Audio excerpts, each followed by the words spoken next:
We got a connection.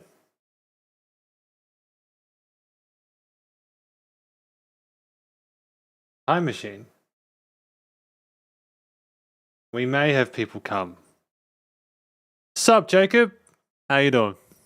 Welcome to the live stream for today, which is a Mayday live stream of an album called Time Machine. We're doing Mayday, finally. It has been... Well, we haven't done a Mayday album review before, to be fair, as far as I'm aware. Unless I'm being heavily forgetful today. Thanks, first of all, to Jacob for offering to translate the album. It's great to have a copy down here. I cannot get it to go big without the page not changing with it. But at least I will be able to read through the lyrics within this live review. So that's great. Yeah, today we're going to be listening through the first 11 tracks of this album by Mayday, Time Machine, starting with, what was the first track? To Fly. So yeah, just wait a minute. Wait a couple of minutes. We'll just chill. Hopefully you guys are doing well. I realized that the audio in the last live stream was still a little bit quiet. So I've made it a bit louder today.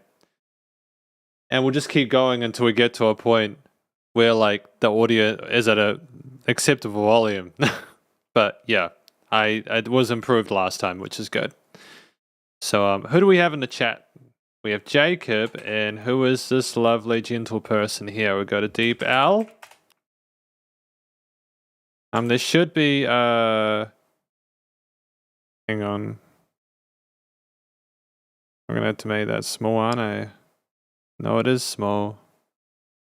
This is Stalk of the State Win. So welcome, Stalk of the State Win. Welcome to the live stream. This is my favorite pop rock album. Well, that's great. We get to listen through it today. I'm looking forward to hearing more of what Mayday is all about. As far as I can tell, we have not listened to a track from this album before, as usually I like the Mayday stuff. Like I put a little love heart beside it. So we don't have that, and that's okay. That's all right. I'm not sure why I have Georgia, Florida line here. They're not the album that we're going to do. I think I had a music student earlier who was wanting to learn that song. I'm making sure everything's all good on Spotify or on YouTube. Yeah, we're good. I think we're good. We're streaming. Yeah. I'm just going to check the thumbnail just because I'm religious about this kind of stuff. And once we check the thumbnail, just in case I've forgotten anything, we'll just go from there, eh? Sounds good to me. We listen through this album in its entirety, it'd be good. Well, we'll be listening through the first 11 tracks, to be fair. The first 11 tracks, because I want to make sure, yeah. I'll make sure that we're getting this sorted, but yeah, Mayday, album machine. Anyways. Let's go. We've got the thumbnail right. Cool. Let's go. Let's do it. Starting with track 1. What is track 1? Where is OBS? You guys are probably like, what is he doing? What is he up to? Let's continue. Got lyrics as well. I have translations again from Jacob, which is nice. But yeah, listening time.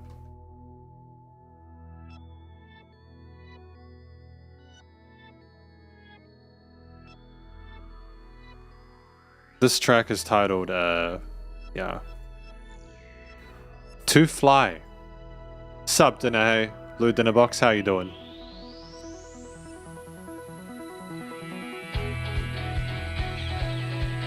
Loving the synth intro. Great bright guitars with the hi-hats.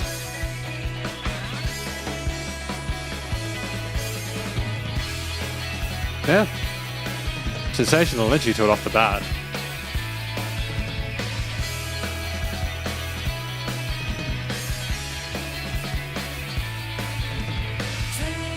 Yeah, great entry there. Nice use of a riser synth alongside the occasional offbeat hi-hats.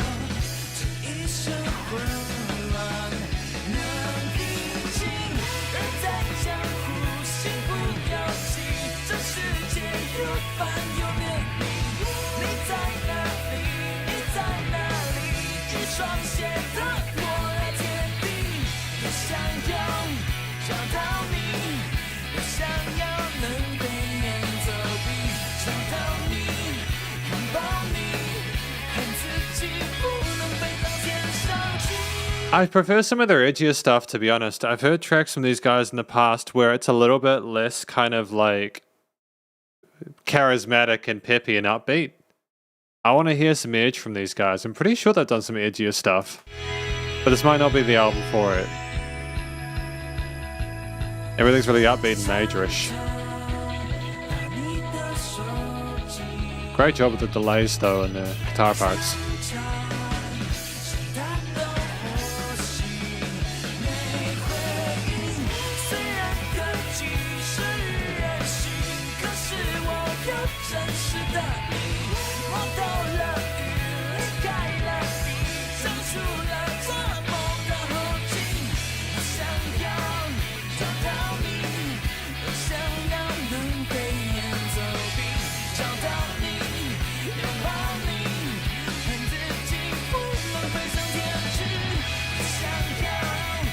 I mean, the drum fills are alright.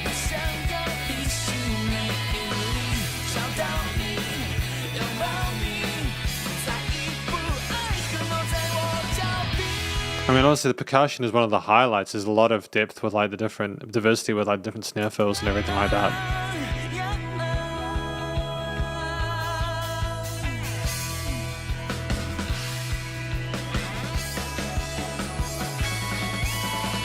Great use of natural harmonics with those guitar parts.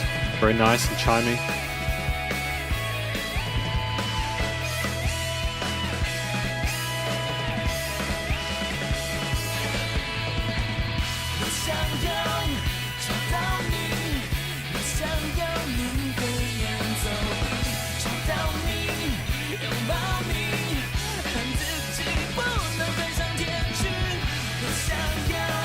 Yeah. Okay.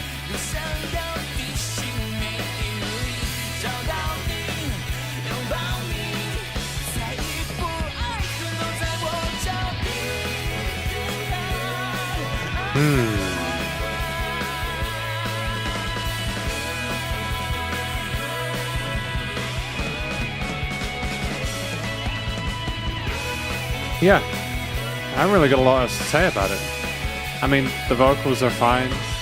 Very cute little guitar fills and guitars in their higher range.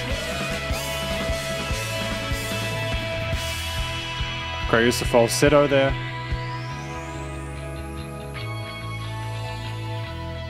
Nice clarity of the bass, toned very bright in amongst the natural harmonics that are resonating with the synths floating around the stereo field.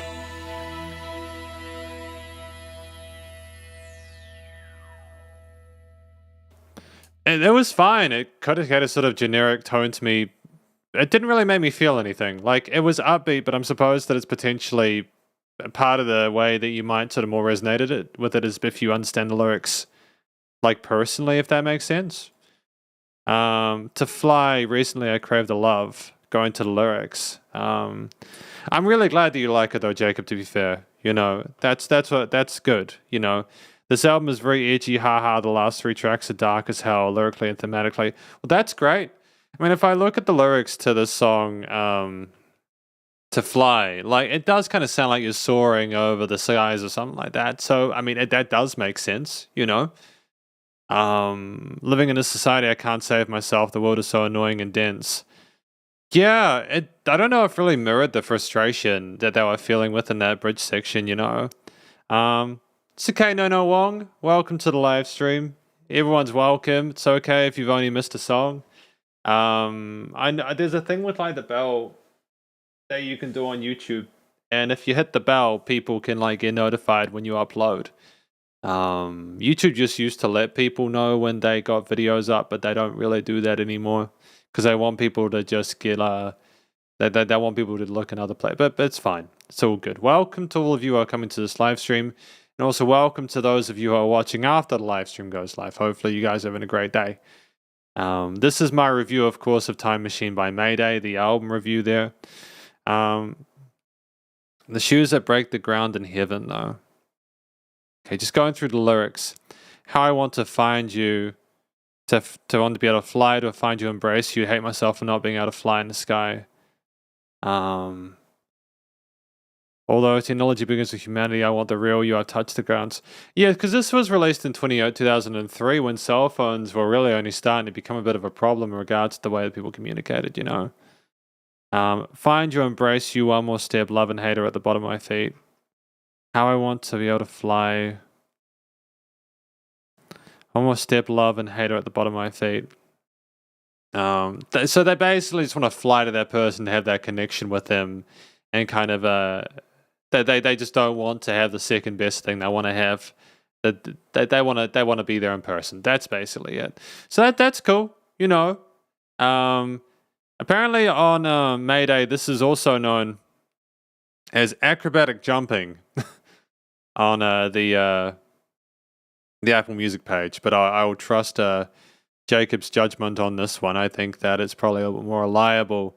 I don't always like when they sort of auto kind of translate stuff. Oh, translated with deepl.com translator free version. The term Qigong in the song title refers to the Kung Fu technique, an ancient Chinese text that refers to human beings so light that they can fly in the air. That's cool. Thank you for that text. I appreciate that. It's good to know that we have that kind of situation there. Cool. All right. So that was the first track anyways. It did kind of sound like we were flying. I suppose that's why we had less of the dissonant elements there. You know, that's cool. We got track number 2 though. The Perseverance of the Meteor. Let us continue.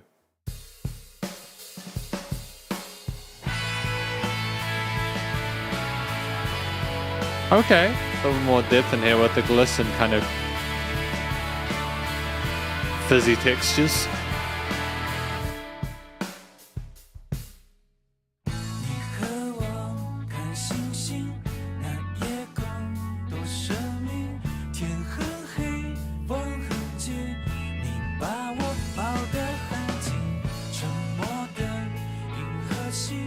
It's really cool. Sorry to interrupt in the middle of this. It's really cool how the guitars go over to the left side there. That kind of, they've automated the padding of it so that it kind of sort of dots around the stereo field there. It's a post-production thing. That's great. That's creative.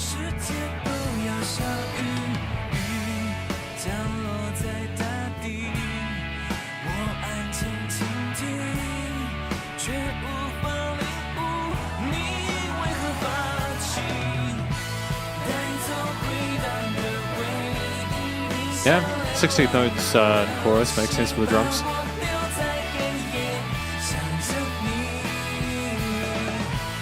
Great youthful vibrance to the vocals here in these hooks across both tracks.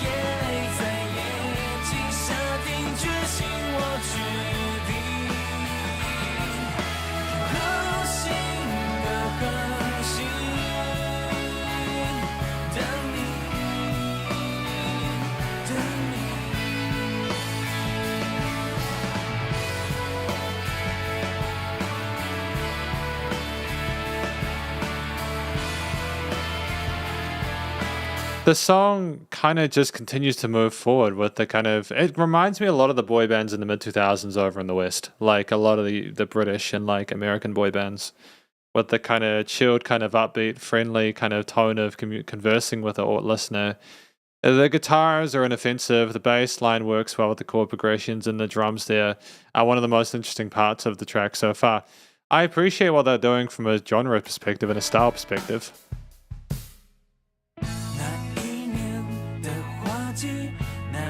Interesting chorus flanged kind of melodies on the sides there with the guitars.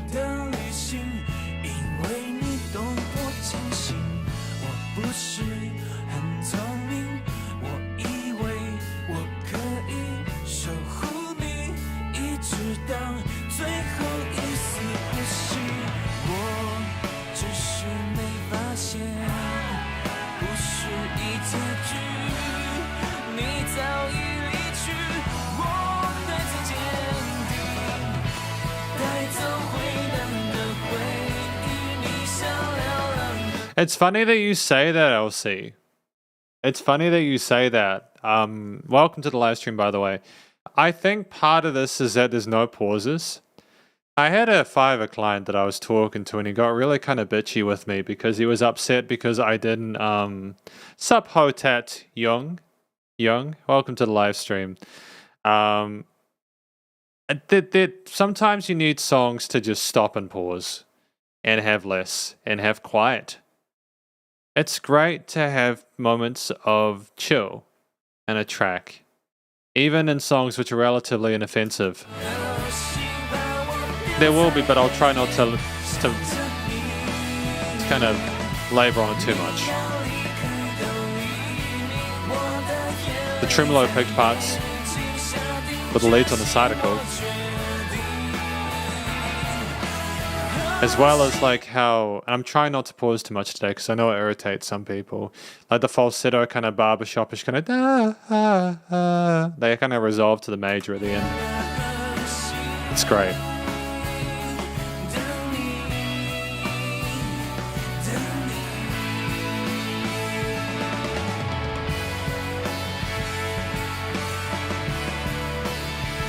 Slight adjustments and groove on the drums. Oh.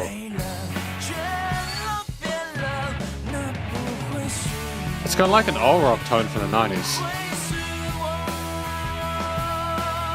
They were trying to go hard for a moment, but they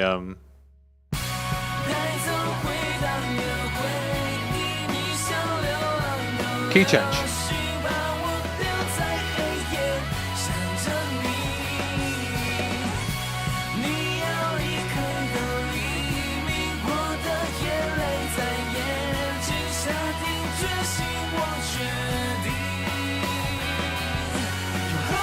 And bum bum, that part to me with the bum bum, that chord change there is probably one of the coolest things from the song about me. Primarily because it's just, I don't think that's part of the key signature that they're in. And it's just an unexpected shift. And it's fun because of that. Starry leads on top. Glimmer in the mist.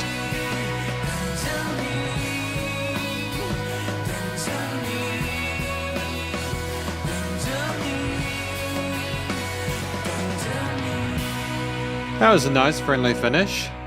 I mean, Jacob, if these are singles, if these are radio singles, right? Then that makes a lot of sense to me. Thank you for clarifying that.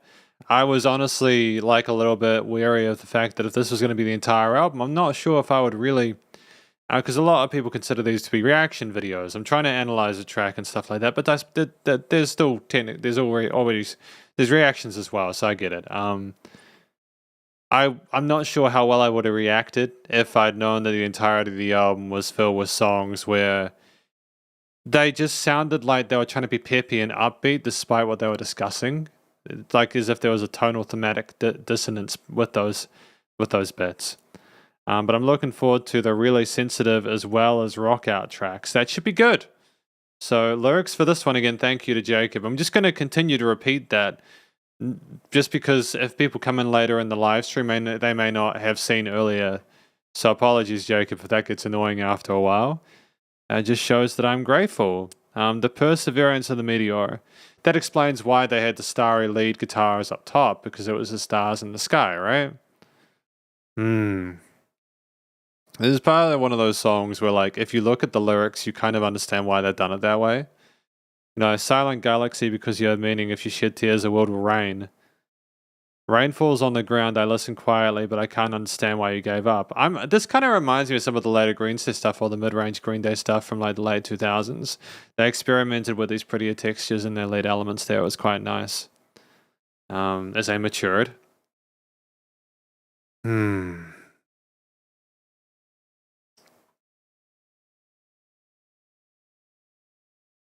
I'm not very smart. I thought I could guard you until the last breath. I just didn't find out that the story is over. You have already left, but I'm still determined. Waiting for you. Heng Jing de Heng Jing is a play on words as both determination and meteor sound the same in Chinese pronunciation. The song is about long distance relationships. Well, that makes sense to me, Jacob. At the same time, it's like, I can understand like the telephone before, how we talked about the cell phone in the previous track, but having signal on Mars. Obviously, like space travel and the distance was a huge thing for these guys at the time. So that's fine. That's cool. Good stuff. Thank you to Jacob for the. I've said that already, but I think now that I've read through the lyrics for this track, The Perseverance of the Meteor, I understand it better, and that is actually a benefit. So that's cool. We get it now. This track sounds more like what I would expect it to sound like, given, I can understand the connection between the way that it's composed and the story. So that's great. There's a connection there. But yeah, anyways, continuing, track number 3, which is Intersexual. Okay. What do we got here? Oh. Like sitar, harps, strings of some kind. What do we got? Interesting use of different instruments here.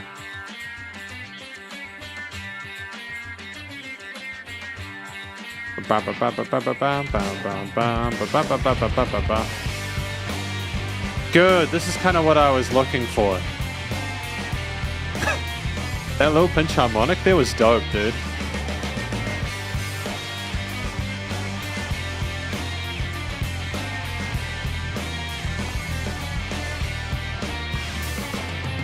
I love these Indian Arabic instruments with these kind of alt rockish distorted layers. It's a great combination there. It's really intriguing as an opening riff.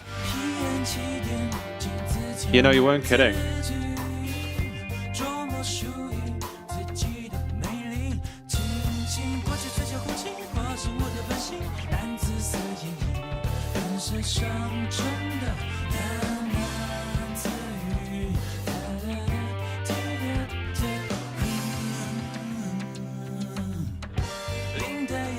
Yeah, this is very different.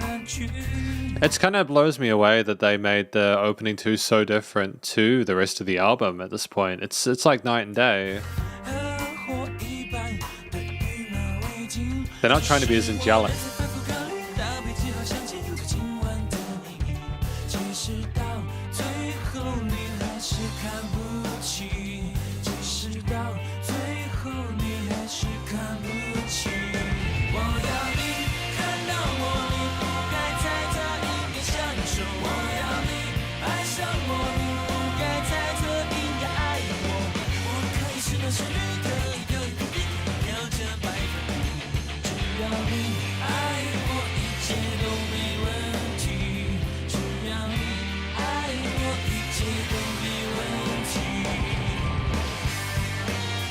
I mean, like, that was a catchy chorus line. You had some parallel majors or minor chords going on in there, which were kind of atypical to what we've had so far, I think. Or maybe they weren't. Maybe we did have some playing around with that, like in the end of the chorus of the second track. It's, nope, great combination of elements here. Things not together well in the frequency spectrum and the stereo field.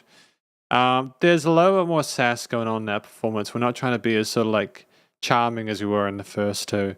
I think he's got this kind of bedtime voice aesthetic there where it's very chilled out and like kind of like easy to access, and you kind of become enamored by it.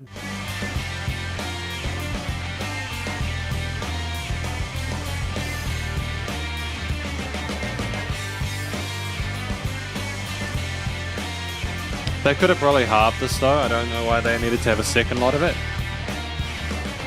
Good riff, but to copy and paste it, I don't know if that was necessary.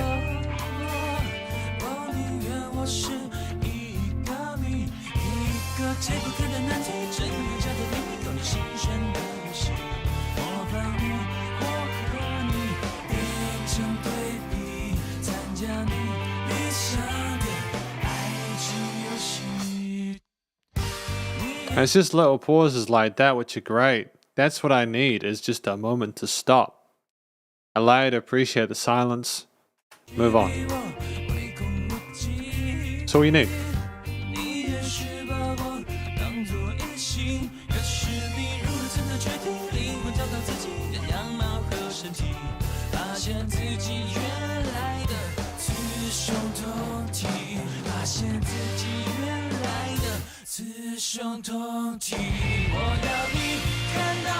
Heavy as hell, dude. Great sort of Weezer-ish tone to it.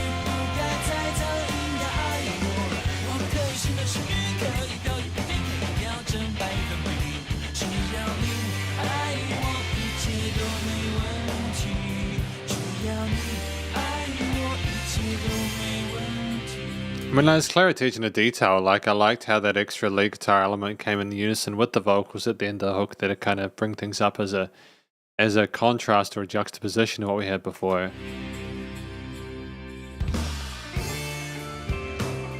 I'm glad we have some hand drums coming here to sort of harken back to what we had at the intro. Very sense of connection between those two.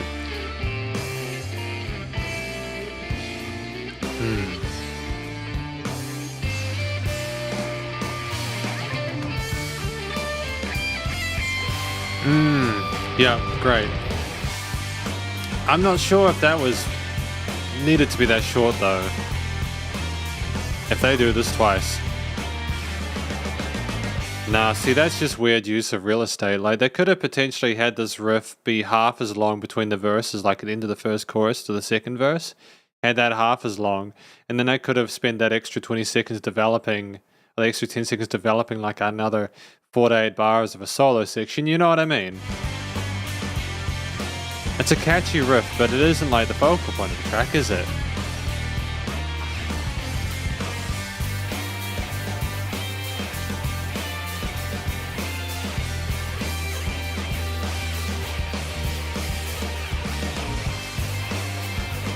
Great use of an octave pedal on the guitars.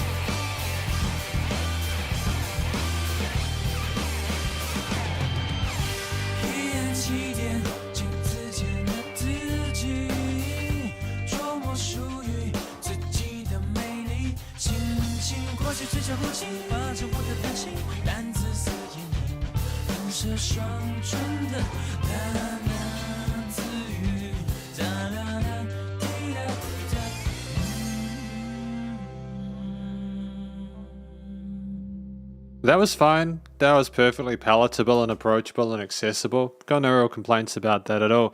They can clearly play their instruments well. The vocalist is nice to listen to. His tone of voice is... his tone is really... This is from Jacob. He says, his tone is kind of attracted to me here. Not sure why. Vocals are great for me on this track. Yeah. Sometimes vocals just resonate. Sometimes the style of communication can resonate. Again, I'm wondering if this is something where like you understand the language like natively and it makes sense. But still, it's fine. No complaints about the effort put in from like performance perspective. I like the use of different instruments in this one. I think that was my favorite. That was the reason why I really appreciated this one. Because they just had like variation of those sort of like more sort of like indigenous, like the Indian instruments, like the hand drums and stuff like that, and like the sitar and all that. It was great. I didn't expect it. They made the most of it. Cool stuff. I look at myself in front of a mirror at 7 p.m. and wonder about my beauty, shaving the stubble and wearing the violet eyeshadow for my inner self, muttering to myself through my bright pink lips. But I'm still revolving about which perfume should be my underwear tonight, but you still cannot figure it out until the end. Oh, right. Oh, crazy, dude. Oh, cool. So the year 2003 was not like today where LGBTQ is more widely accepted, and Mayday had always been a band with strong support for LGBTQ rights since that time. The song depicts the type of struggle and attitude intersex people have overcome. Mayday could have written the song as a self-pity song for LGBTQ, but instead of that they wrote a sassy, energetic and confident anthem. That's a huge amount of respect from me. Like, for real, I think that's phenomenal. That is incredibly brave. To be a band that is making a name for themselves and put out a song like this is it's obviously political statement, but also it's just more just like it goes against the status quo, especially at that point. So this is why I appreciate lyric translations, and thanks again to Jacob for that. It's just great to be able to hear it. I can definitely imagine that. You know, it's the struggle of someone who identifies as whatever, like in between. You know, like you're not like trying to identify as something. You're identifying as whatever you want to identify. There'll be people in the comments who are potentially like, that's bullshit. It doesn't make sense. But at the same time, he's allowed to write a song about whatever he wants to write to. So that's absolutely fine. You know, you hear songs about, even if you think it's fantasy, there's all sorts of fantasy stuff that's written about in songs nowadays. So yeah, I'm proud of them for being brave with that kind of stuff. It's good. Good job, Mayday. We got Armstrong though, track number 4. It was a short one, 2:58. Hey boy, it's your problem. 阿姆斯壮登陆月球，是我心的感动。终于你欣赏我安全的降落。阿姆斯壮那个家伙，他好像有说过，这一部虽小，对我来说却是大突破。我不要再变身。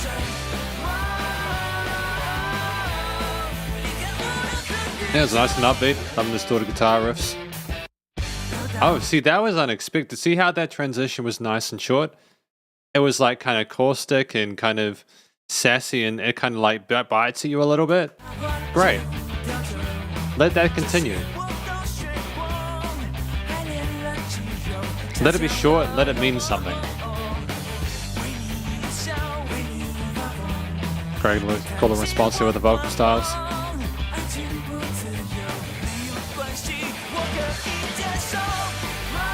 Yep.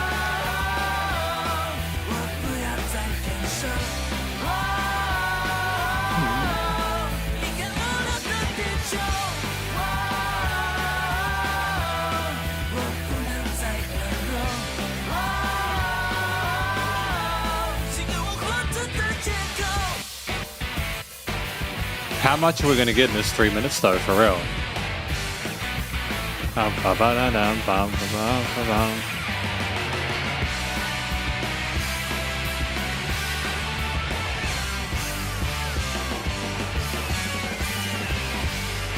This is honestly my favorite track off the album. There's just so much going on from the different guitar riffs, the peppy sort of drum fills and the breaks and the pauses and the unusual chord tones and interval choices and such.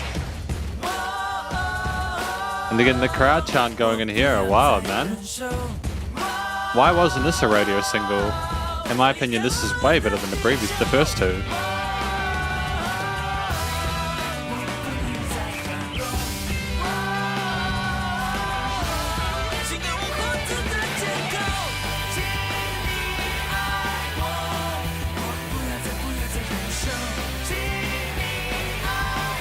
Upper octave harmonies here, fantastic work.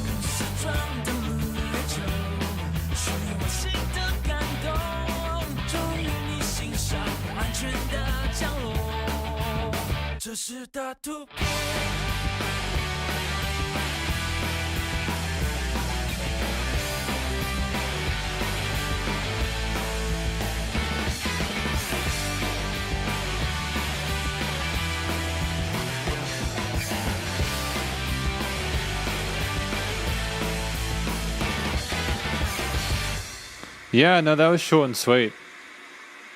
Short and sweet. Absolutely, absolutely no filler on this one.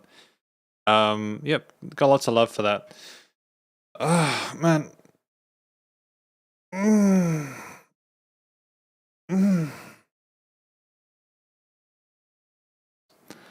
I still want more from them. Though I suppose if they're happy within this genre, that's how they should keep at it, right? I think they just are this act that is high energy and they're very much in the prime of their careers and they are just ready to just slam it. Yeah. Armstrong. Landing on the moon inspires my heart. Finally, I land safety in your heart. Oh, they're referring to the guy who landed on the moon, right? See, like, the lyrics are fun as well. Judo, flower arrangement, street dancing, bartending. I've learned all of these. I have also trained my muscles and strengthened my humor.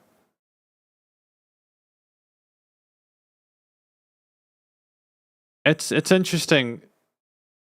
Please love me. I don't want to bear it anymore. Please love me. Please give me an excuse to live.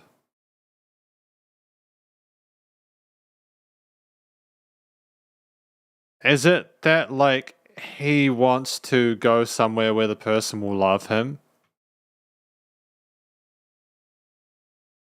You know, maybe he's saying that he wants to leave Earth to get into that person's heart, and he has mastered everything he needs to get there. Yeah, I think I get it. I think I get this track. He's trying to sort of advertise himself. It's a peppy, sort of in-your-face, kind of enigmatic track that's really just trying to sort of say, yo, I have done everything I need to. I'm the astronaut meant to sort of explore your horizons. Please give me it, you know? Landing on the moon, touch my heart. Finally, your heart, I landed safely. This is a breakthrough. Yeah, he finally got there. So it's no wonder it's an upbeat, positive track when you got lyrics like that. I think the neutrality of the chords and some of the sort of like the uncertainty with some of those weird kind of quirky chords, just is the nature of the chase when you're trying to sort of get with someone, you're courting them, you know. Makes sense to me. Good stuff. Jacob is absolutely vibing with this by the looks of it. You know, full of personality, this track. Love how much energy they pack in 3 minutes. LC says the only good track so far because they actually commit to going hard. I can imagine this being an anime track.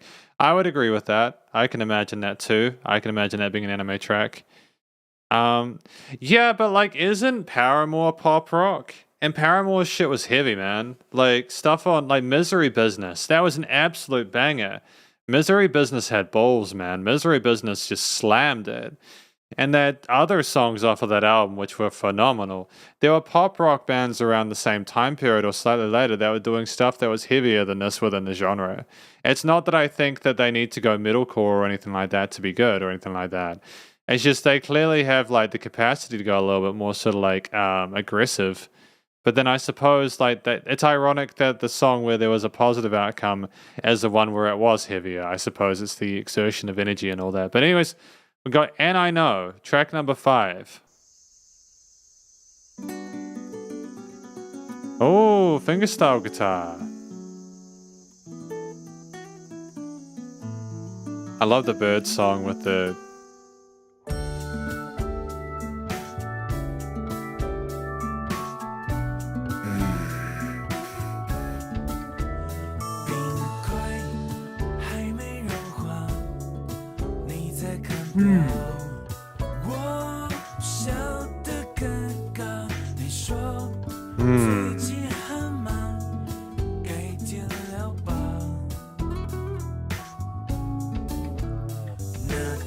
I mean, like, it does kind of sound like you're on an island with a bow, bow, bow. With the, you can imagine someone just playing steel string on an island.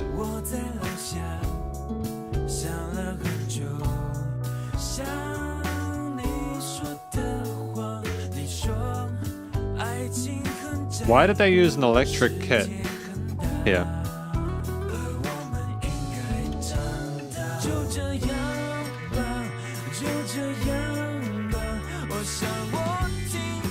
Are they trying to make it more quirky?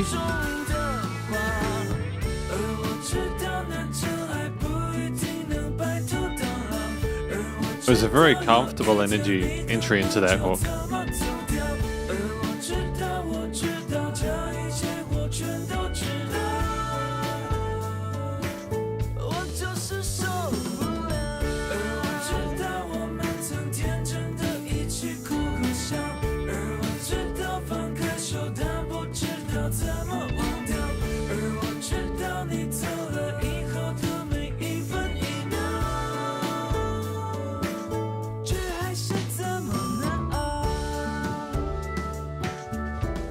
I don't understand why the organ is there. What does the organ add apart from just, like, is it following along with the story?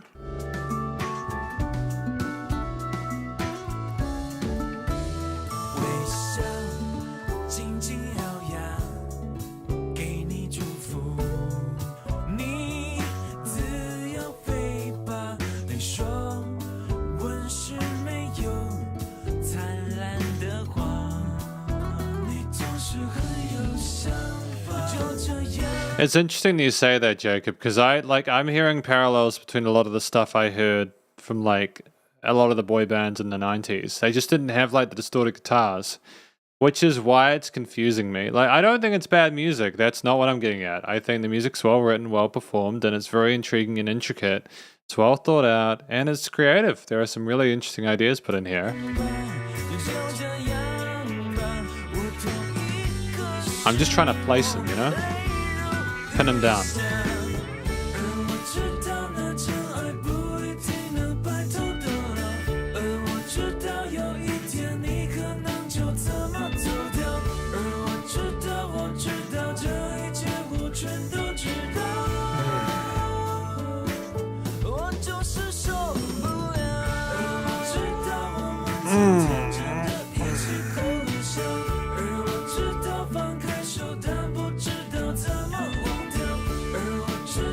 I like the little guitars that go bow, bow, bow, up on that left right side. I think that's kind of pretty when that comes in alongside the call and response to the vocals.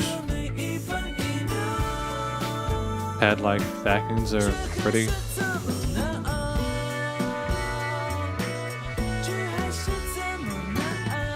Changes in chord progressions are welcome. Distinct sections of the track. Continuation of the guitar leads.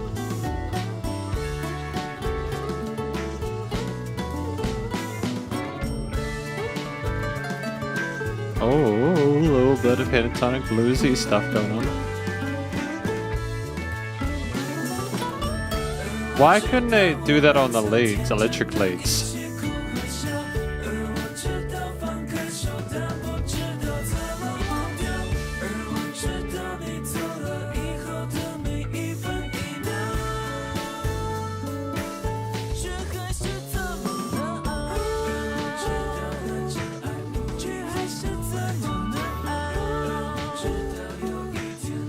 Honestly, this stuff kind of reminds me of some of J. Charles stuff from around that period.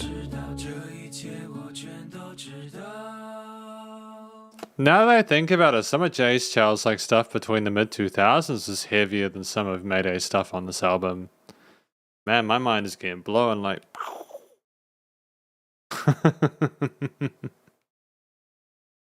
I really ought to not be comparing Mayday to other bands because it's not a fair comparison. They're all different musicians. And it's, again, I don't think it's a lesser experience. This is a different experience that I had with Mayday, though. I'm pretty sure some of the earlier stuff I heard from them was heavier than this. So they just set the precedent. And while I can appreciate the musicianship, as I've said a few times here, but I get it, Jacob. I still know what you mean. So we're looking at more like Avril Lavigne. But Skater Boy had balls to it. Skater Boy was an absolute banger. I mean, if we're talking late stage Avril, then maybe, absolutely. But still, anyways. Apples and oranges, right? The ice cubes haven't melted yet. You are looking at the watch and I'm embarrassed to say with a smile, you've been busy recently. Let's talk another day. You know, I was downstairs that day. Oh, I thought for a long time what you said. You say love is very narrow. The world is big and we should grow up.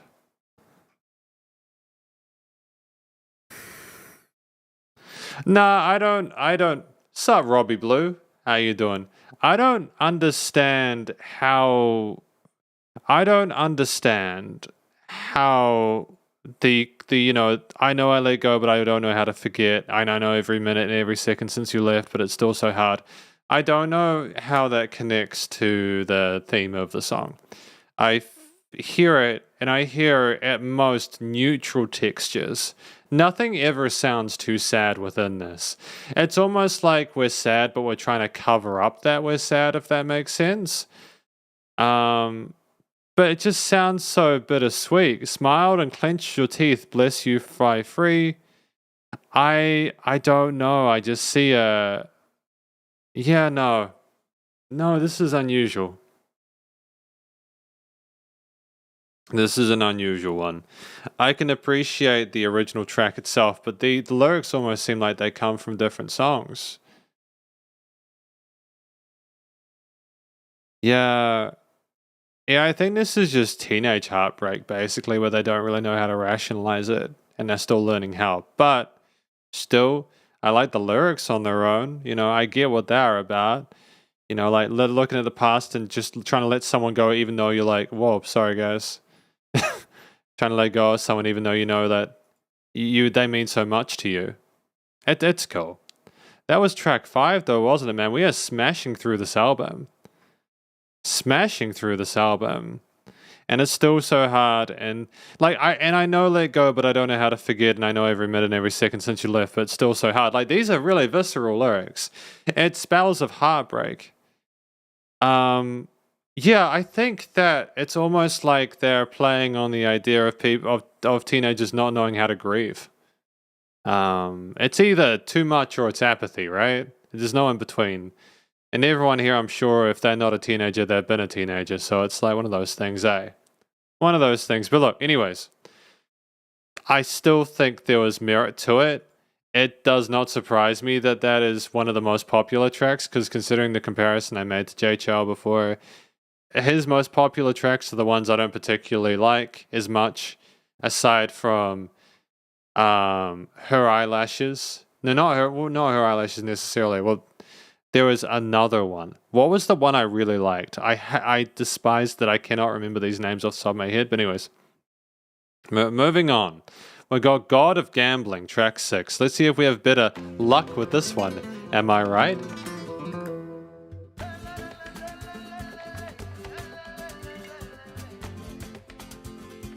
Are we traveling around the world?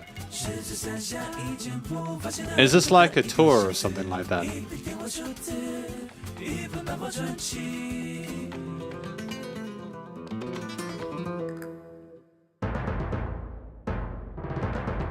I mean, I can imagine the budget on this album would have been huge.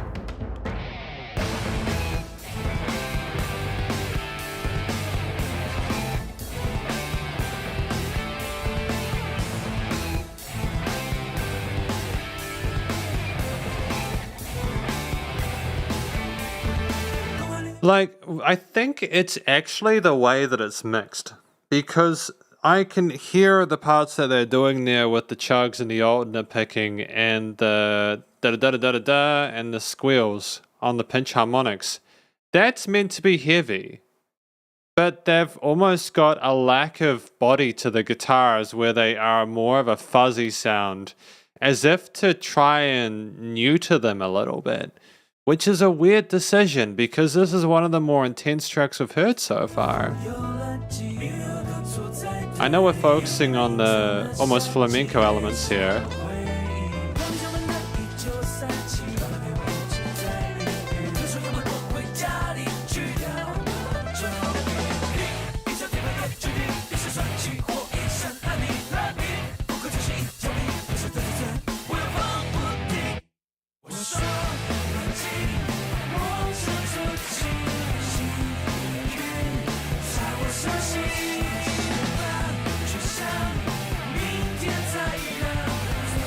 Okay,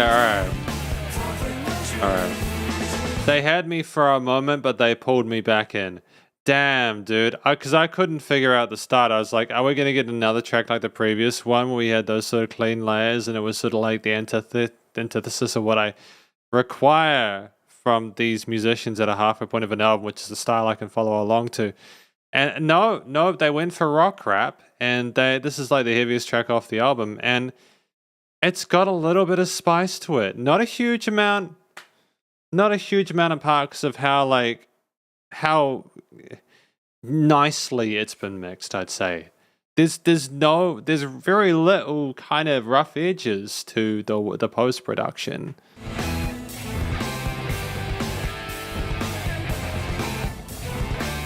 I think part of it is the orchestral textures, the big drums that they've got as well, that are kind of evening it out tonally.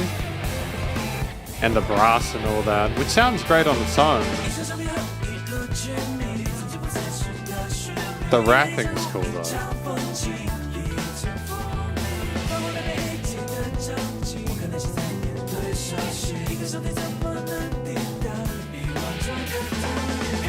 Because I sound like absolutely brain dead if I go and talk about the heaviness the entire time. I can appreciate the intricacy of the different guitar layers within here, how the drums come together and clap towards the end, the cool responses between the wide vocals and the ones in the center field. There's a lot to appreciate here from a performance perspective and a composition perspective. Use of bells as well is kind of dope. Only hearing those now.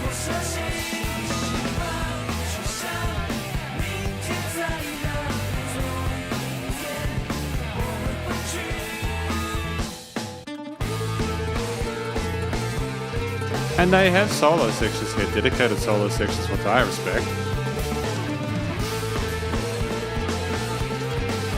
Interesting sort of drum grooves going on here as well alongside that.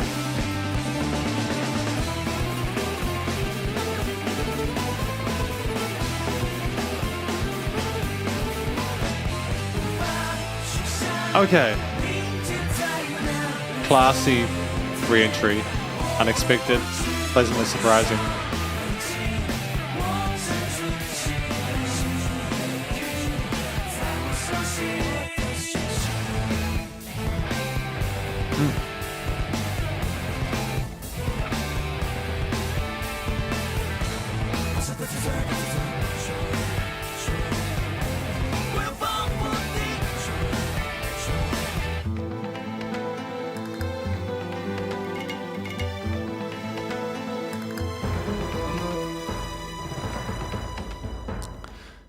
I'm torn because it's like I can clearly hear that they are trying to write a rock rap song and they've got a bit of kind of like sazz and pizzazz there. The vocals are tight there, the voids come through nice, and clearly the flow is slick. And they have a more sort of clean vocally sung entry there into the hook section, so the vocals are fine.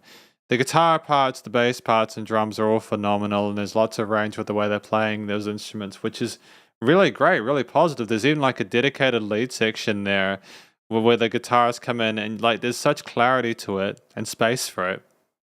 There's dynamic range to this track as well, which I appreciate. And it's not just when there's the actual pauses where nothing occurs before going into the chorus. It's actually just that like there are ebbs and flows to how loud things are perceived in the master chain and stereo in the frequency spectrum. Like there's very few resonant frequencies.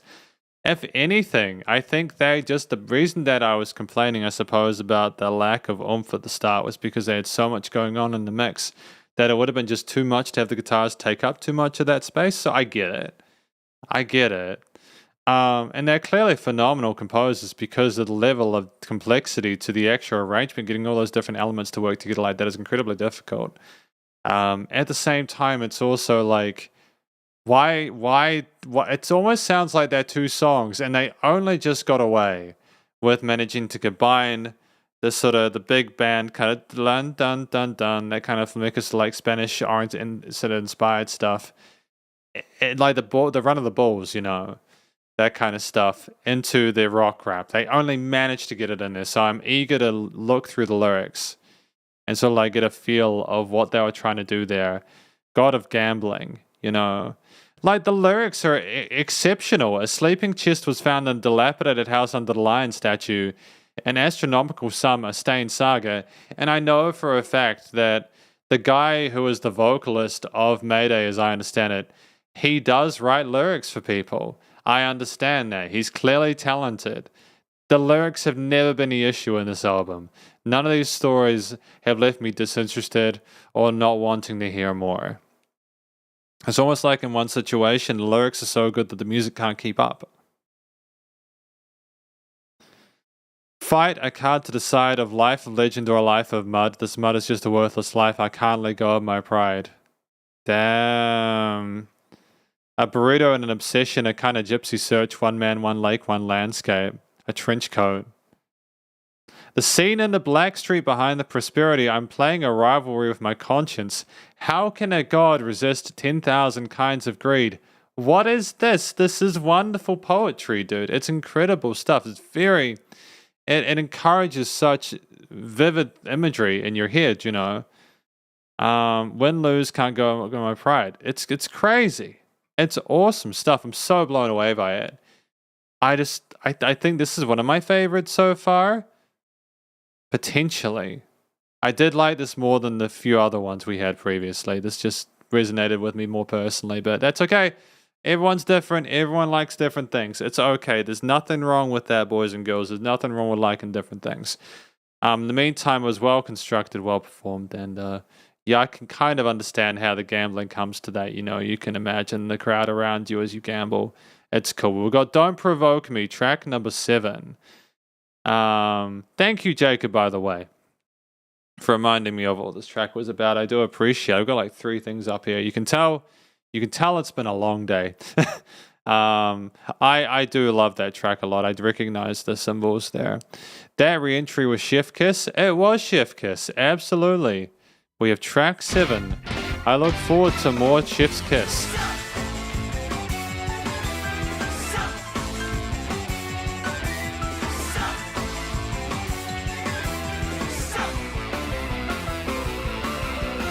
Why is this not one of their biggest songs? I mean that genuinely. It's so interesting. The piano line, so it's like, whoa, what is happening here? Hang on, I'm confused. Like you're instantly taken in by it. The energy there, how 别惹我，别惹我，我忍了很久。别惹我，别惹我，不要靠近我。烂汽车有熄火，烂电话拨通，烂借口，烂朋友，好烂的生活。我放纵，我堕落，是我的自由。别插手，别啰嗦，管他真多。 Let me talk about why this is my favorite track. There's so much going on from everyone. The guy is trying a different voice and he's succeeding in it, and it's clearly outside of his comfort zone because I've not heard that vocal fry the entire track album. There's such an angst and exasperation there. Bam, bam, bam, bam. Resolving to that parallel major at the end.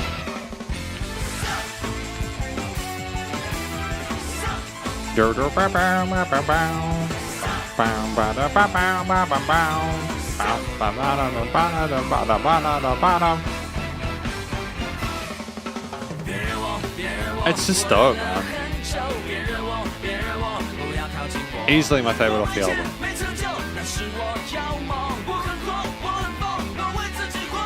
Like, this is just a catchy track. It's just a fun melody, man. It's a fun idea. The instrumentation, I suppose, is more interesting to me than the vocals. I'd easily listen to this as an instrumental.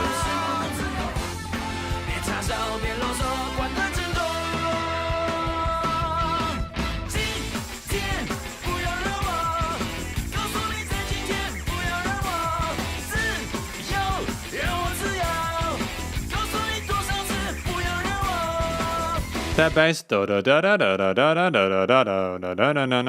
it's so all over the place. Everyone's into it, man. This would be phenomenal to listen to live.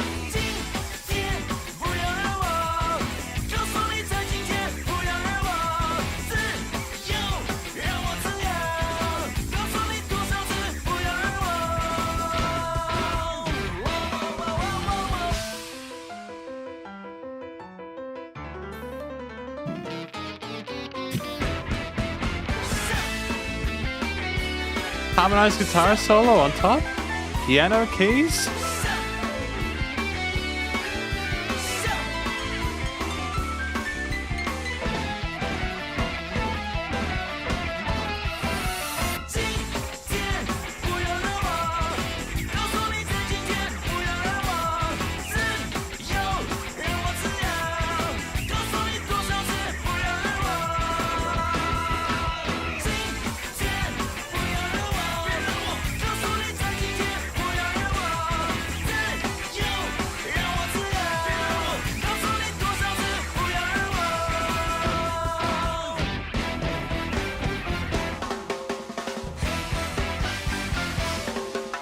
Great teasing here.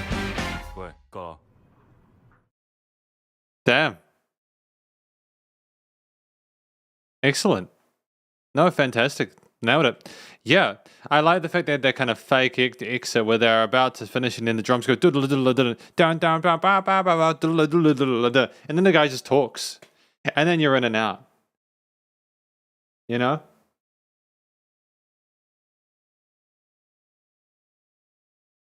Yeah, no complaints. It's wonderful. Easily my favorite off the album. It's just a lot of fun, dude. It's just a lot of fun. Don't provoke me, Scram. Off the bat, there is no chill, man. Just scram. Get out of the way. Don't mess with me. I enjoyed along. Don't mess with me. Don't come near me. Shitty bike stalled again. Shitty phone calls. Shitty excuses. Shitty friends. Shitty life. Oh, wow. Oh, damn.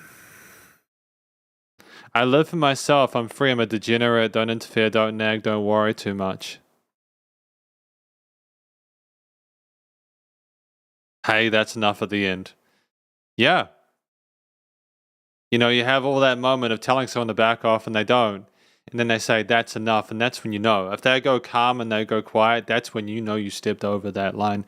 Yeah, I think that there is a sassiness in this. The use of blues tonalities to subtly infer a sense of general awfulness about the situation is a smart move as well. You know, I wouldn't be surprised, as Jacob said, I was talking about Taiwan's political position in the world. Absolutely. It's not a fun time for anyone involved at the moment. Understatement to the millennium. Yeah. It's really well played though. Like I think you could enjoy it for both reasons. And yeah, it was just the amount of solo sections in this album is wonderful. It's great that the singers don't feel the need to just dominate the entire time. Nice and short, no filler. What is track number 8? The 9th ball. Having the 8th track as the 9th ball is a kind of interesting move, but that's alright.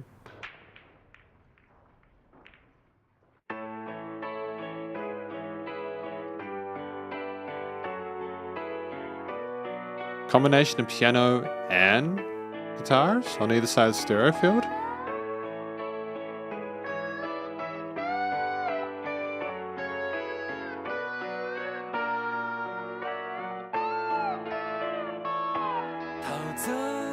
That was a phenomenal slide guitar bit. That's one of the most beautiful entrances to a verse I've heard. The way they harmonize with those major sort of like gauges there, it's just chef's kiss, man.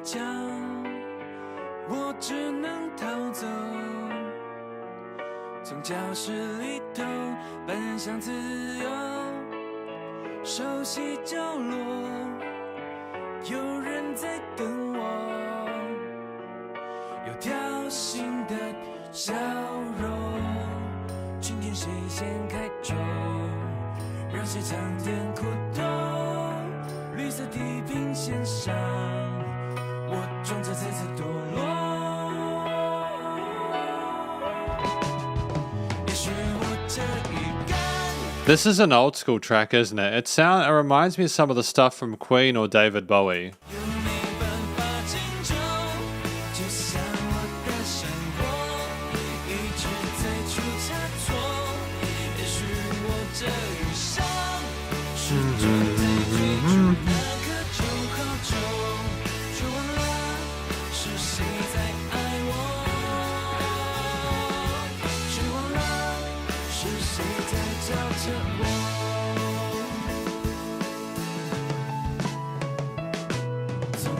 Yeah, really charming time for going into the next verse section as well. They're just not sleeping on their pauses.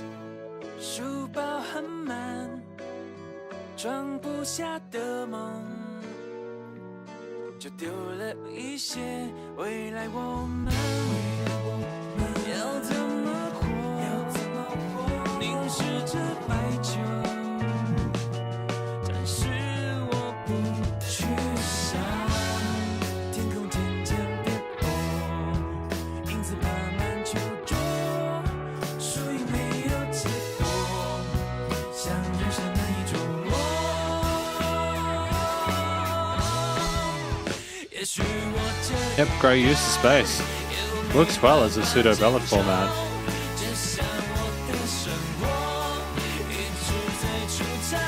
Great, like things are panned really nicely. Like the piano, I think, is on this far side, and then the guitar is on that side. Things are split across that stereo field. The music really surrounds you, you know.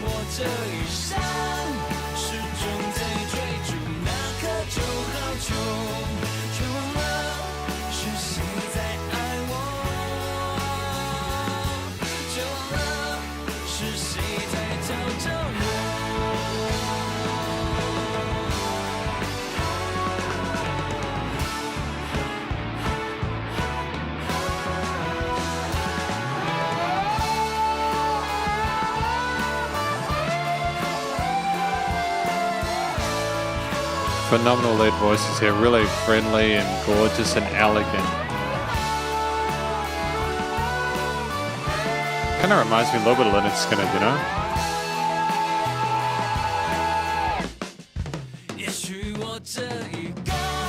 Yeah, classy move. You don't need the key change here.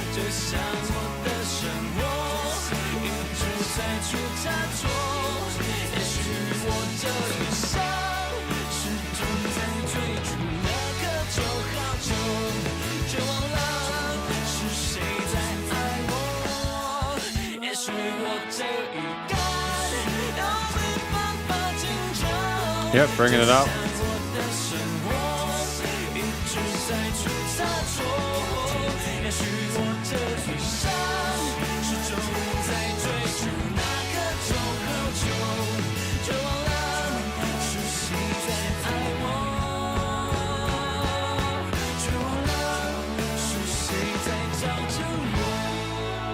Excellent.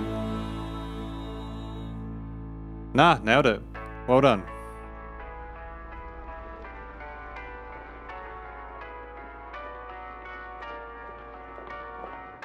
Is that someone walking in the headphones? That's weird. That is really weird. That sounded like someone behind me, dude. I did not like how that was panned there. That was kind of creepy. How if you're not listening to this music through headphones, I'd recommend listen through headphones because you get the movement of the different parts of the mix around the stereo field. It's really, really engaging, man. It's really, really cool stuff. Yeah, that was a really solid track. That was unexpectedly good. Just because there haven't been as many tracks like this in this that I've really sort of vibed and resonated with. That doesn't mean that I don't think the other tracks are as good quality. That's not what I'm saying at all. It's just, I suppose reviews are basically subjective, aren't they? Reviews are just like analytical ways of describing feelings. You know, I had to run away, jump the fences, away from the classroom.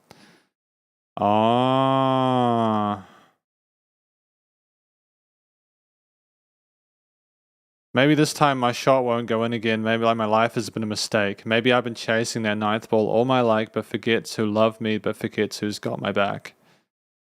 Damn, dude. The sky is turning red and the shadows are crawling all over the table. Winners and losers have no results in life, which is unpredictable. Maybe this time my shot won't go in again. Oh, crazy. So apparently Jacob was a song of my youth, 17 years old, as I was an avid pool player during college days. Using the pool analogy here is brilliant. It's quite clever to turn it into a self-reflective moment of how we all chase dreams and forgot what really matters in our lives. Yeah, that's a thing, isn't it? That's a fun thing. And for you at 17, it would have been wild because that's just so young to even be thinking about that stuff.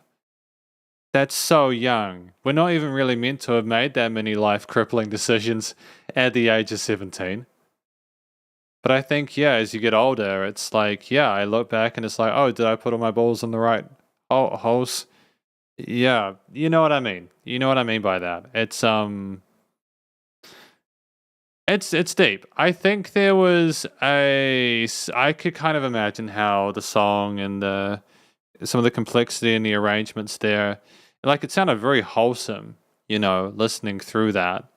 Sounded very wholesome listening to those chord progressions there. The solo section with the birds flying away was almost like the opportunities passing us by. It's really depressing, man. I actually feel kind of low after that, but that's okay. This track was really a great song for me, the track of my youth, in my opinion, one of the best, lyrical best, great solo section. Yep, absolutely. Fantastic solo section. No complaints about that. Definitely one of the best solo sections I've heard from this band thus far on the guitars anyways. One of the best examples of slide anyways. We got track number 9 though. Here, Armament. Track number 9.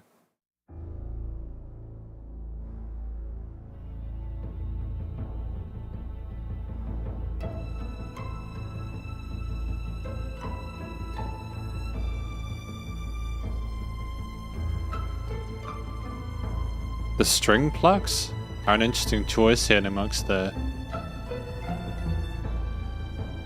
orchestral drums on the low end.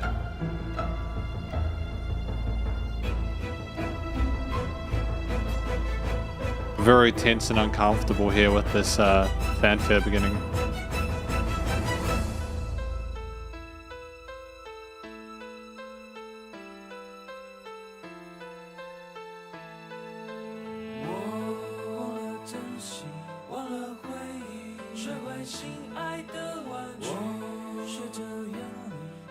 Phenomenal dynamic range, coming down with this low with the piano and the vocals.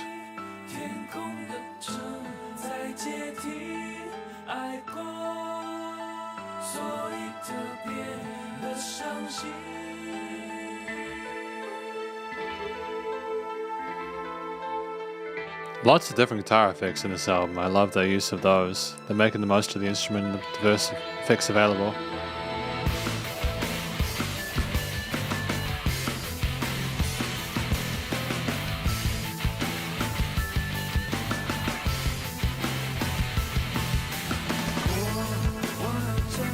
They've got the bass on one side and the guitar on the other side, right? I'm not just completely deaf now.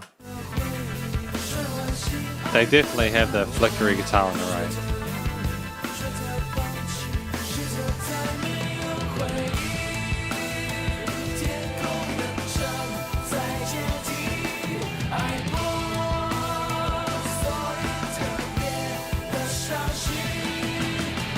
Yeah, great use of octave chords here as well.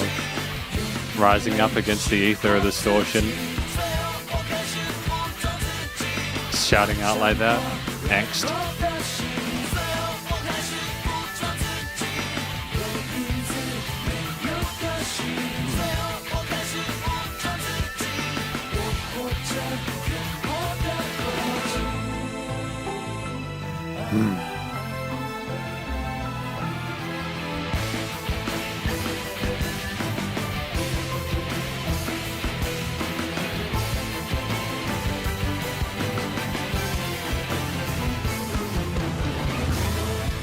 That sub drop there, the boom. Powerful. The weight of everything coming crashing down.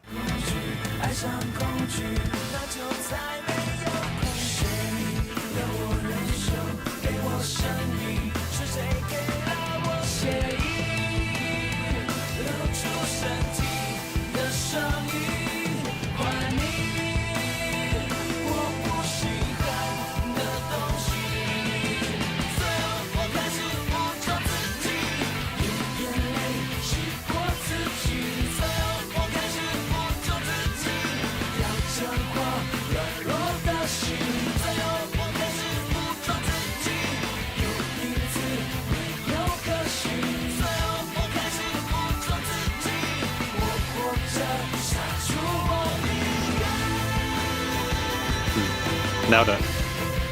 Yeah, the vocals are sensational. The guy is screaming out. It's very authentic, you know. The weight of everything crashing around them.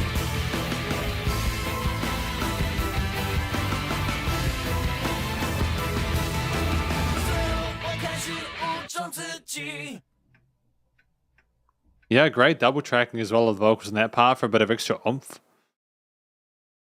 This one, man, darkest of the album. We will see, man, the lyrics section. What do we got? Number 9. Armament.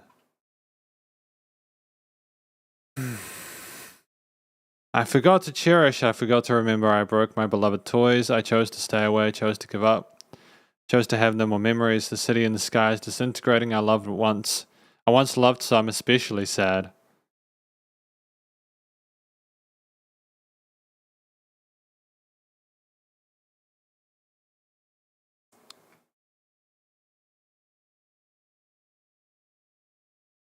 So is this someone who's basically just been so like destroyed by life that they are in a position where they have to like put on a shell, a coat of armor, and just kind of like battle their way through it? I think that's something that a lot of people can relate to. I think the combination of distortion and the real extreme tension created by the orchestral section at the start, the symphony there, the drums there, the freneticism of it, the aggression there in some of those played parts, the tone of the voice. It all makes sense with that. Everything's well interconnected. Yeah, I can hear that. Absolutely. It's definitely horrific stuff. I don't know I had to compare it to anything that I've listened to recently, but for this band, in comparison to its own album, it's definitely one of the heavier tracks off of it. I don't know if I can take it as seriously because of some of the stuff we had earlier on where they were struggling, but it was in a different sound. I can't tell whether they wanted to make it that heavy because they thought that it was appropriate, or if they're trying to try a different genre of music, or if they're trying to appeal to a certain audience, because it seems like a lot of this album has been trying to find lots of different music styles.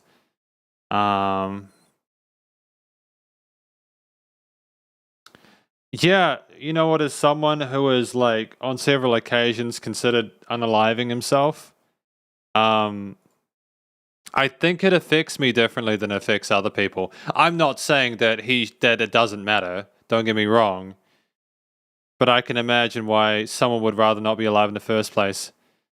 Yeah, I can imagine that's people who are not used to thinking about stuff like that. It would be completely horrific. Like, you have a survival instinct, you know, a survival mechanism, you know. And for people who just get that torn down by stuff, it just isn't something that they want to cope with anymore. So I get it.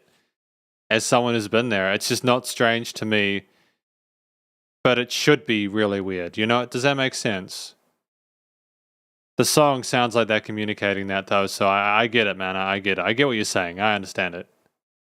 I'm not trying to sound insensitive. I'm not saying that what he felt is meaningless, because it's obviously not. I can just relate to it, so it isn't as shocking to me. But I do hope that he found a way to get past those demons and find a way to heal from what he went through. We got track number 10, Time Machine. I'll give that a like. Here we go.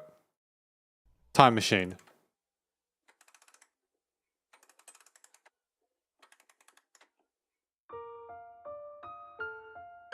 It's nice to go back to the music box. Been hearing a bit of music box stuff recently, yeah.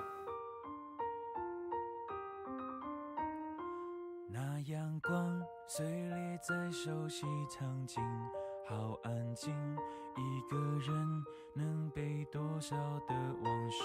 The gentleness of this performance makes sense with the music box for sure. 谁的温暖的手心，我着迷，伤痕好像都变成了曾经。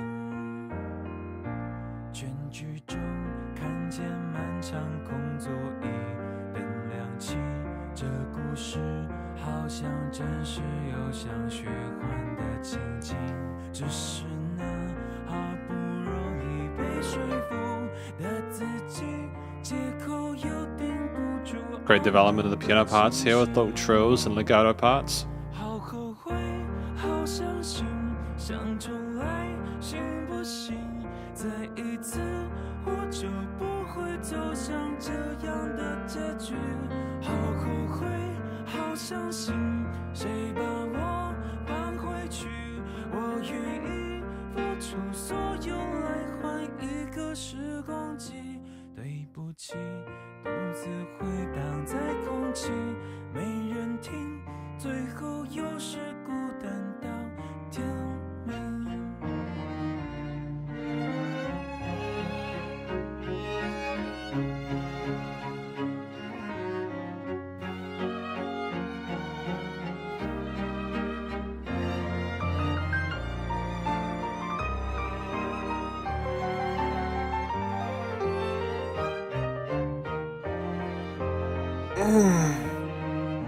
真的痛总是来得很轻盈，没声音，从背后慢慢缓缓抱着我，就像你，你和我还有很多的地方还没去。 I mean, his clean vocals are tight.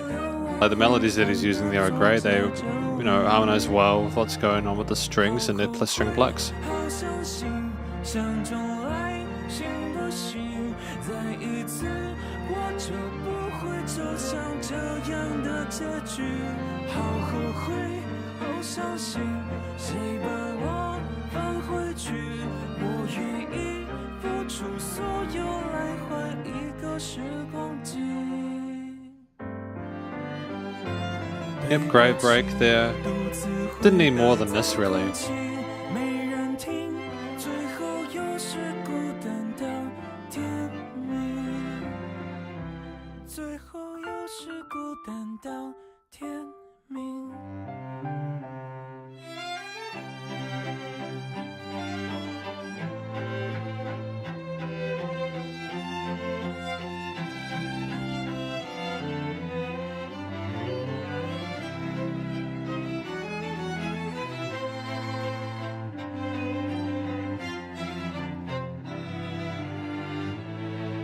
Oh, a major lift there.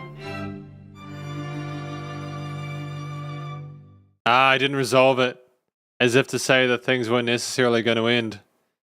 Interesting choice. I think this is a more touching song for people who can follow through the lyrics. He sounds really resigned to fate. Yeah. I'll have a look through the lyrics now, man. We'll see how it goes. How sunlight breaks up the familiar scene so quiet. How much of a past can one person carry? It's so heavy.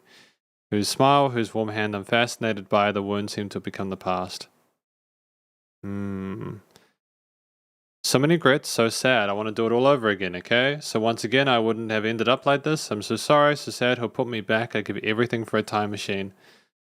So, yeah, I get it. It's basically him wanting to go back in time and change things. He wishes he could. He wishes he could go back and change things to how they were before. Like for a second chance, you know? Yeah. I get it. I think everybody can relate to having felt like that, you know, wanting to go back in the past and change things. And wanting, you know, the real pain is always light and silent, slowly and slowly holding me back from behind, just like you. You know, I have a lot of places to go, yet why do you leave me sitting here absurdly? Damn. That's brutal. Yeah. Feeling stuck, you know. Not being able to move forward. Yeah. Yeah, I don't know. I wouldn't have gotten this if I'd listened to the song. I mean, like, when you give it context, like, he wrote it due to a death of a close friend, that's obviously very different, isn't it? Like, that there makes sense. And maybe they wouldn't have been able to get the song on the album unless it had been a lot lighter than what he could have offered. I didn't really feel anything to the song outside of that, really, because, like, I mean, I don't know why it doesn't resonate. It's not like it's like the song doesn't sound like someone who was struggling with that to me. It's good. It's well written. It's technically competent. It's nice and kind of the strings dance and flutter around like memories moving backwards and forwards, but I don't necessarily know if I can equate them to the severity of the subject matter. I think that's the detriment of trying to cover difficult subject matter in a song where you maybe are a pop outfit and unable to really unleash what may necessarily be required for it to be as raw as what you're talking about. It sounds kind of like we're being a little bit too sort of like careful about things to me. But look, it's okay though. It's still a well-written track. I just don't know if I necessarily can equate or roll with it in a way that maybe I should do. But yeah. Track 11, Us Every Moment. Let's go. So just in case anyone's aware, this is the last track off of the album, according to Jacob, apparently, and also according to my own research. So I'll only be listening to 11 of the tracks today, so this is the last one, okay? Because it's like a disc tour with additional stuff, but I have to go after this anyways. I got some stuff I need to do.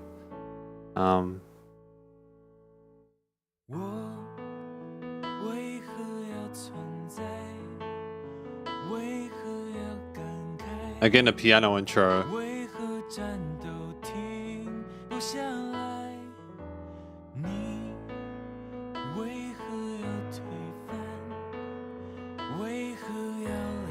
Don't know if this is going to be a super positive conclusion to this album, which I know is a kick in the teeth, but I don't mean it like that. Not for the typical reasons.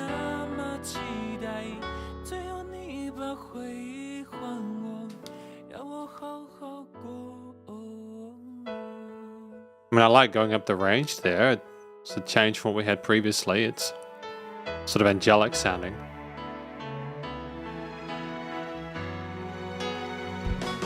A ballad format. Okay.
I mean, this instrumentalism is fantastic.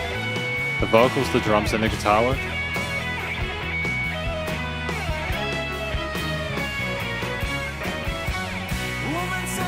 Yeah, it would have been nice to just had a pause there, I think, just to appreciate what went on before it. It's like we're eager to fit it into that 4.5 minutes. Like we're paranoid to not have the vocals come in immediately afterwards.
Fantastic. And it was sensational. I didn't really feel the need to talk or really do anything during that performance.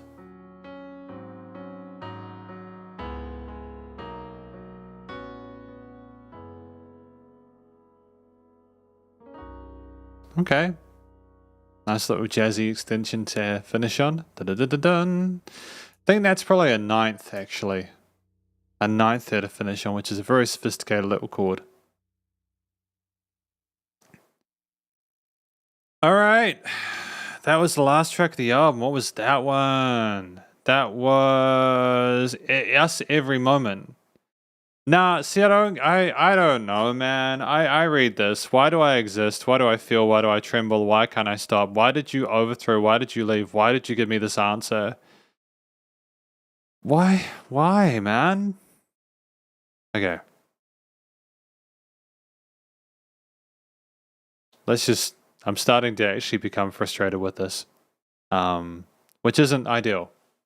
Although it's a reaction, and people think these are reactions. The calculation in your words, the precise hurt, like a carefully crafted dialogue, I slit an artery. Maybe I won't wake up, at least yesterday can't be ruined.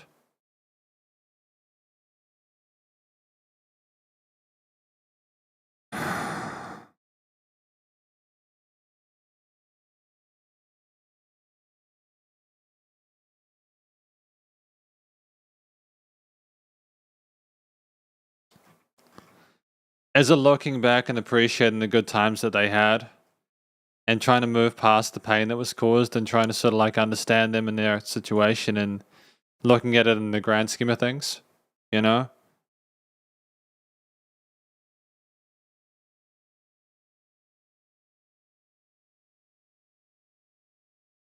I'm not sure, like, because this is the conclusion of my review of this album. I'll go big. Alright, real talk. I like Mayday as a band. I think that they're great musicians. They clearly have a sensation. Ashin, is that the vocalist for Mayday? He's clearly... So, the album started with him finding love, then landing in her heart like Armstrong, then eventually becoming angry, then heartbroken, arming himself, then Time Machine, then Resignation. Okay, I appreciate that, Jacob. And again, special thank you to Jacob for doing the translation of this album. I genuinely appreciate it. It means a lot. It makes my job a lot easier because otherwise I have to go and sort of saunter through all the translations and figure out what's real and what's not. And it's something I will do regardless, but it's difficult. I can appreciate why this is a really important album to people, and I can understand why people enjoy it and hold it dear to their hearts. If I'm completely brutally honest with you, I did not really feel much, if anything at all, from the vast majority of the stuff on this record because, for several reasons. One, I don't think in certain situations that the lyrics necessarily matched well, like the tone of the lyrics matched well to the music. So there was a kind of a disconnect there between those two to me. I feel as though this track had songs where it was almost like we were afraid to get to the little too like edgy with it to match the lyrics, even if we kind of half committed to it. Um, I think that we tried to do a lot of different types of music within this, and because of a lack of a distinct kind of style, it had a similar issue to what I feel with a lot of Jay's work, where he tries to do everything within an album, but then still tries to do tour ballads and tour that. So why not just do every genre as one individual track? Why feel the need to like have more than one ballad? Like I get why track 11 was a ballad, and I think that it ended really nicely and it was beautiful. And it's not like I have an issue with any of the instrumental performances, like the drums, the bass, guitar, the piano parts, the string parts, the orchestral sections when they came in, as well as some of the flamenco guitar parts and like the Spanish influences from like the Indian instruments that came in earlier. Some of them, so there were lots of really cool sort of stylistic infusions in here. There was a lot to appreciate, and they clearly put a lot of work into it. It was almost like in some tracks we had a sort of a dissonance or a distance between the symphonic elements and the harder rock parts. It was almost like we were trying to grasp at a whole lot of different styles, try and find ones that worked. And I'm not sure if they really did the story, the continuation of the story, the continuity there that they had, which is, I can understand the journey now because I've had it explained to me. But even then, I'm not sure if I really enjoyed the fact that the styles were so different when the story was connected like that. I suppose it's just what they wanted to do. They played the individual songs well. If I look at it as like separate tracks, like a variety album, yeah, okay, it works. There was nothing here that particularly astounded me aside from that slide solo in one of the tracks where the harmonized guitar parts are absolutely phenomenal. This isn't just because I'm a guitarist, by the way. I'm talking about stuff that genuinely was like, wow, it was mind blowing. And for me to be shocked or like impressed nowadays it's brutal. It's not even fair, man. It's not even fair to try and impress me nowadays with music because I've listened to so much of it over the last 2 or 3 years. You have to really go something really avant-garde or you have to hit the old emotions like a train. And part of that is potentially, it's a bit of a handicap because of the fact that I don't understand the language natively. I can only assume there are some tracks here where maybe if I'd understood the track natively, I might have felt more. But it's also like the studio production. I remember Elsie mentioning earlier in this review that the dynamic range was a little bit of a thing here, and it is within this. There are some transitions that just feel flat despite an obvious intent to increase the mood of it. But other tracks are mixed so well where there is a dynamic range. And it was almost like we weren't consistent with the amount of dynamic range and that there was a compression across the album. It's almost like we mixed these tracks individually like there were 11 singles, and we didn't really consider the music as one album.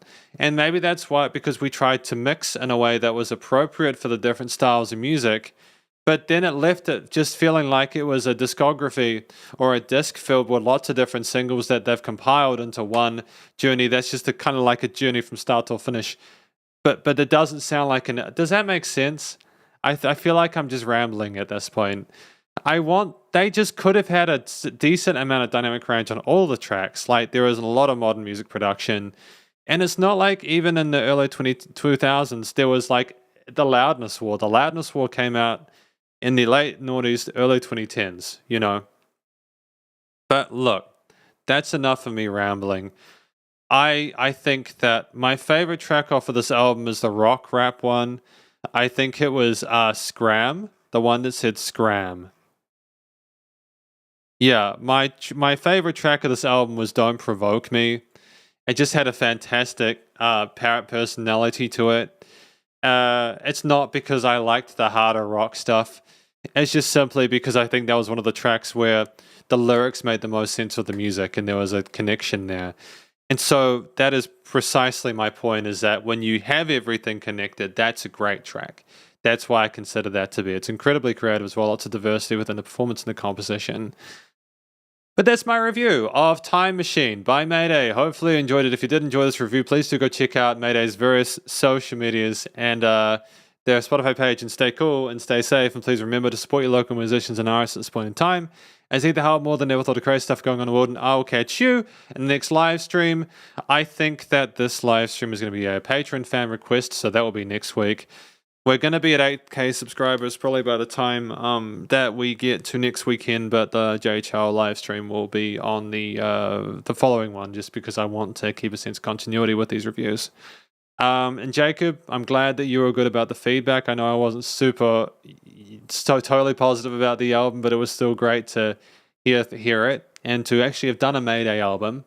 And I have a feeling these comments are not too alien from what I've said about other tracks in the past. Anyways, see you all shredders later. Have a great weekend. Spiderhands out. 3, 2, 1, boop.